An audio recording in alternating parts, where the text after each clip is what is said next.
ಸಭೆ ನಡೀತಾ ಇದೆ. ನಾನು ಅದಕ್ಕಾಗಿ ಪ್ರಾರಂಭದಿಂದ ಮಾತಾಡಿದ ಸಭೆ ನಡೀಬೇಕು, ಒಳ್ಳೆಯ ರೀತಿಯಲ್ಲಿ ಆಗಬೇಕು ಅಂತ ಒಂದು ಉದ್ದೇಶದಿಂದ ಜನರ ಸಮಸ್ಯೆಗಳಿಗೆ ಮತ್ತು ಬೇರೆ ಬೇರೆ ರೀತಿಯ ಇಲಾಖೆಯ ಕೆಲಸ ಕಾರ್ಯಗಳ ಅನುಷ್ಠಾನ ಈ ಸಭೆಯಲ್ಲಿ ಅದಕ್ಕೊಂದು ಉತ್ತರ ಸಿಗುತ್ತೆ ಅಂತ ಒಂದು ದೃಷ್ಟಿ. ಆದರೆ ಈಗ ನಾನು ಸಂಪೂರ್ಣವಾಗಿ ಒಂದು 2 ನಿಮಿಷ ನಿಮ್ಮ ಹತ್ರ ಮಾತಾಡ್ತೇನೆ. ಅದರ ನಂತರ ನಿಮ್ಮ ಹತ್ರ ಒಂದು ಉತ್ತರ ಇಲ್ಲ. ಈ ಸಬ್ಜೆಕ್ಟ್ ಬೇರೆ ಇರ್ಬೋದು, ಅದು ನಾನು ಮಾತಾಡ್ತೇನೆ, ನೀವು ಉತ್ತರ ಕೊಡಬೇಕು.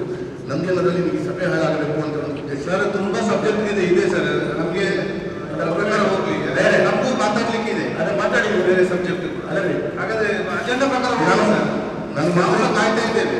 ನಾನು ಮಂತ್ರಿಗಳ ಶಾಸಕರಿಗೆ ಬೇರೆ ವೇದಿಕೆ ಕೂಡ ಇದೆ. ಇಲ್ಲ, ಏನು ಸಬ್ಜೆಕ್ಟ್ ಇದೆ ಒಂದು ಮಿನಿಟ್ ನಾನು ಹೇಳ್ತೀನಿ. ಮಂತ್ರಿಗಳಾದವರು ಉತ್ತರ ಕೊಟ್ಟರೆ ಸಾಕು. ಮಂತ್ರಿಗಳ ಮಾತಾಡ್ತಾರೆ. ಈಗ ಏನು ಸಬ್ಜೆಕ್ಟ್ ಏನು ಹೇಳಿ.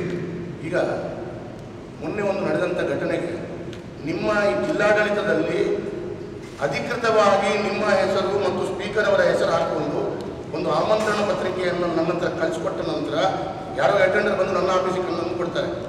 ಆ ಕಾರ್ಯಕ್ರಮಕ್ಕೆ ಹೋಗುವಾಗ ಅದು ಅಧಿಕೃತ ಕಾರ್ಯಕ್ರಮ ಅಲ್ಲ ಅಂತ ಹೇಳಿ ಅನಧಿಕೃತ ಕಾರ್ಯಕ್ರಮ ಅಂತ ಹೇಳ್ಕೊಂಡು ನೀವು ಅಧಿಕೃತ ಕಾರ್ಯಕ್ರಮ ಇನ್ನೊಂದು ಮಾಡ್ತೀರಿ. ನಂತರ ಅದೇ ಕಾರ್ಯಕ್ರಮ ಗೊತ್ತಿದ್ದ ನನಗೆ, ಅದಕ್ಕಾಗಿ ನಮ್ಮ ಸಭೆ ನಡೀಬೇಕು ಅಂತ ಹೇಳಿ ನಾನು ಕೂತ್ಕೊಂಡಿದ್ದೆ. ಅಲ್ಲ, ಸರ್ಕಾರದಲ್ಲಿ ಅಧಿಕೃತ ಆಮಂತ್ರಣ ಪತ್ರಿಕೆ ಮತ್ತು ಅನಧಿಕೃತ ಆಮಂತ್ರಣ ಪತ್ರಿಕೆ ಅಂತ ಇದೆಯಾ? ಸರ್ಕಾರದಲ್ಲಿ ಅಧಿಕೃತವಾದ ಆಮಂತ್ರಣ ಪತ್ರಿಕೆ ಮತ್ತು ಅನಧಿಕೃತ, ನನಗೆ ಅಧಿಕೃತವಾದ ಆಮಂತ್ರಣ ಪತ್ರಿಕೆ ಬಂದಿದ್ದೇನೆ. ನಾನು ಬಂದಿದ್ದೇನೆ ಆ ದಿವಸ ಉದ್ಘಾಟನೆಗೆ ಬಂದಿದ್ದೇನೆ. ಅದು ಮತ್ತೆ ನೋಡುವಾಗ ನಿಮ್ಗೆ ಗೊತ್ತಿಲ್ಲ ಅಂತ, ನಿಮ್ಗೆ ಗೊತ್ತಿಲ್ಲ ಅಂದ್ರೆ ನೀವು ಅಧಿಕಾರಿಗಳ ಹತ್ರ ಕೇಳ್ಕೊಳ್ಳಿ. That is your problem. ನನಗೆ ಅಧಿಕೃತವಾದ ಆಮಂತ್ರಣ ಬಂದಿದೆ, ನಾನು ಬಂದಿದ್ದೇನೆ. ಬಂದ ನಂತರ ಅದು ಅನಧಿಕೃತ ಉದ್ಘಾಟನೆ ಅಂತೇಳಿ ನೀವು ಅಧಿಕೃತ ಕಾರ್ಯಕ್ರಮ ಉದ್ಘಾಟನೆ ಮಾಡ್ತೀರಿ. ಆ ಅಧಿಕೃತ ಉದ್ಘಾಟನೆಯಲ್ಲಿ ನನ್ನನ್ನು ರಕ್ಷಣೆ ಮಾಡಬೇಕಾದವರು ನೀವೇ. ಆ ಕಾರ್ಯಕ್ರಮದಲ್ಲಿ ನನ್ನ ವಿರುದ್ಧ ಮಾತಾಡ್ತೀರಿ. ನನಗೆ ಅಧಿಕೃತವಾದ ಆಮಂತ್ರಣ ಯಾಕೆ ಕಳಿಸ್ಕೊಟ್ರು? Who has sent me the invitation? ಯಾರು ಕಳಿಸ್ಕೊಟ್ಟು ಗೊತ್ತಿಲ್ಲ. ನನ್ನ ಕಟ್ಟಡ ಕೂತ್ಕೊಳ್ಳಿ, ಕೇಳ್ಬೇಡ. ಅದಕ್ಕೆ ಅದಕ್ಕೆ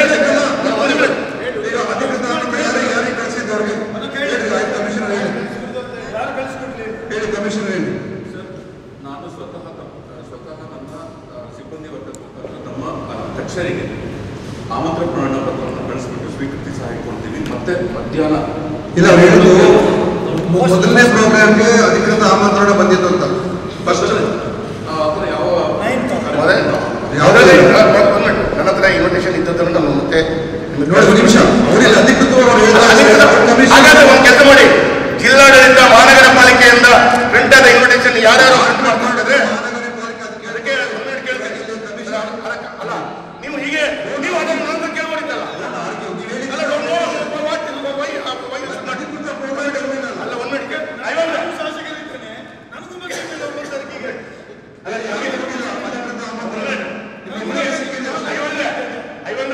ನಿಮಗೆ ಮಂತ್ರಿ ಆಗಲಿಕ್ಕೆ ಗಡಿಬಿಡಿ ಉಂಟು ಅಂತ ಹೇಳ್ತಾರೆ. ಗಡಿಬಿಡಿ ಇದ್ರೆ ಗಡಿಬಿಡಿಯಲ್ಲಿ ನಿಮ್ಮ ಹತ್ರ ಮಾತಾಡಿದ್ರೆ ನಾನು ಮಂತ್ರಿಗಳ ಮಾತಾಡೋದು. ನೀವು ಮಂತ್ರಿಗಳ ನೀವು ಮಂತ್ರಿ ಅಲ್ಲ. ನಿಮಗೆ ಮಂತ್ರಿ ಆಗುವ ನಮ್ಮ ಗಡಿಬಿಡಿ ಇರ್ಬೋದು. ಗಡಿಬಿಡಿ ಇದ್ರೆ ಮನೆಯಾಗಿ ಬೇಡ ಅಂತ ಹೇಳೋದು. ಆದ್ರೆ ನಾನು ಕೇಳೋ ಪ್ರಶ್ನೆ ಇಷ್ಟೇ, ನನಗೆ ಸರ್ಕಾರದ ಕೇಳಿ ಒಂದ್ಮಿನಿಟ್ ಸರ್ ಇರುತ್ತೆ ಒಂದ್ಮಿನಿಟ್ ಕೇಳಿ. ಆಮಂತ್ರಣ ಇಷ್ಟು ಸಲ ಎಲ್ಲ ಆಮಂತ್ರಣ ಪತ್ರಿಕೆಗಳು ಯಾರಾದರೂ ಯಾವುದೋ ಇಲ್ಲ ಇಲ್ಲಿ ಕೇಳಿ. ಇಲಾಖೆ ಅಟೆಂಡರ್ಗಳು ನನ್ನ ಕಚೇರಿಗೆ ಕಳಿಸ್ಕೊಡ್ತಾರೆ. ಯಾರು ಕಳಿಸ್ಕೊಡ್ತಾರೆ ಕಟ್ಟಿದ್ದಾರೆ ಅಂತ ನಾನು ನೋಡಿಲ್ಲ. ನನಗೆ ಸರ್ಕಾರದ ಆಮಂತ್ರಣ ಬಂದಿದೆ, ನಾನು ಹೋಗ್ತೇನೆ. ಈಗ ಮೊನ್ನೆ ನೀವು ಅಧಿಕೃತವಾಗಿ ಉದ್ಘಾಟನೆ ಮಾಡಿದ್ರಿ.